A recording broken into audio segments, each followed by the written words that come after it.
이스라엘과 하마스 전쟁이 중동 전역으로 확산할 수 있다는 우려가 나오는 가운데 이스라엘군이 시리아 군 기지에 또 공습을 가했습니다. 국제사회 휴전 압박 속에 미국 정부는 의회 승인을 거치지 않은 채 또 이스라엘에 무기를 팔기로 해 논란이 일 걸로 보이는데요. 국제부 연결해 알아봅니다. 최영주 기자. 네, 국제부입니다. 이스라엘군이 시리아 수도에 또 미사일 공격을 가했다고요. 네, 이스라엘군이 시리아 수도 다마스코스 외곽 군 기지 등을 잇따라 공격했다고 시리아 정부가 밝혔습니다. 시리아 국방부는 현지 시간 28일 밤 11시쯤 이스라엘이 점령지 골란고원에서 시리아 남부 일부 지역을 겨냥해 공습을 감행했다고 말했습니다. 이어 자국군 방공 시스템이 미사일 대부분을 격추해 인명피해는 없었다고 발표했습니다. 하지만 아랍권 알아라비아 방송은 시리아 정부의 발표와는 달리 다수의 군 고위급 인사가 포함된 사상자가 발생했다고 전했습니다.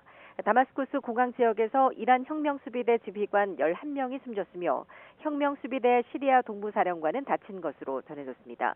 로이터 통신은 시리아군 정부원 등을 인용해 이번 공격이 텔아산 지역의 시리아 육군 방공기지와 레이더 기지를 겨냥한 것으로 추정된다고 보도했습니다. 이와 관련해 이스라엘군은 별다른 입장을 밝히진 않고 있습니다만 하마스와의 전쟁이 시리아 등 주변국으로 확전될 수 있다는 우려가 고조되고 있습니다. 이런 가운데 이스라엘군은 팔레스타인 가자지구 중남부 지역에 대한 공격을 강화하면서 하루 새 200명 가까이 숨졌다고 로이터 통신 등이 전했습니다. 가자지구 당국은 이스라엘 측 공습으로 지난 24시간 동안 팔레스타인인 187명이 숨져 누적 사망자가 21,507명으로 늘었다고 밝혔습니다. 이스라엘과 하마스 전쟁이 주변국으로 확대하는 양상인데요. 유엔 안보리도 우려를 표했군요. 네, 유엔 안전보장이사회는 현지 시간 29일 뉴욕 유엔 본부에서 회의를 열고 이스라엘과 하마스의 분쟁 격화 양상이 인근 지역으로 확대되는 것에 대해 우려를 표명했습니다. 안토니우 구테레스 유엔 사무총장은 회의에 앞서 성명을 내고 하마스와 이스라엘 간 갈등 격화가 주변에 추가적인 파급 효과를 불러일으킬 가능성에 대해 심각하게 우려를 제기했습니다.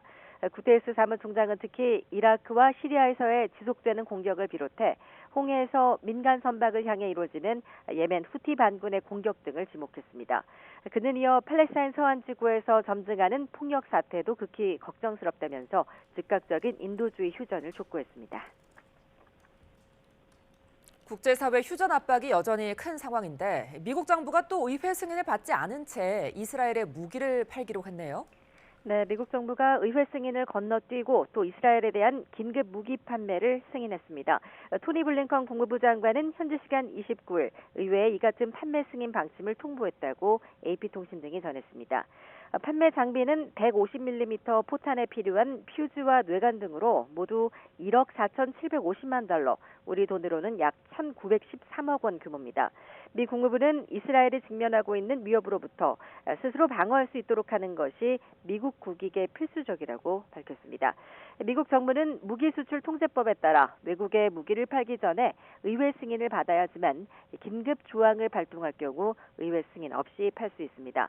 바이든 정부는 이달 초 탱크용 탄약 14,000발을 역시 의회 승인 없이 이스라엘에 팔기로 해 국제사회에 논란이 됐습니다.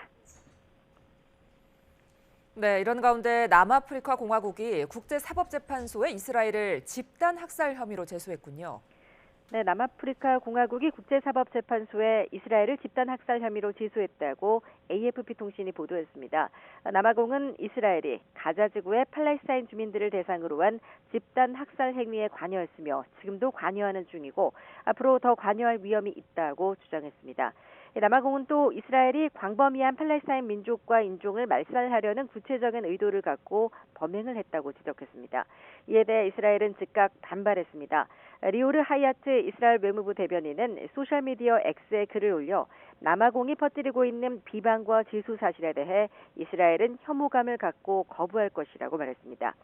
지난달 남아공 의회는 팔레스타인 가자지구에서 휴전이 이루어질 때까지 남아공 주재 이스라엘 대사관을 폐쇄하고 이스라엘과 모든 관계를 단절하자는 내용의 결의안을 채택하기로 했습니다.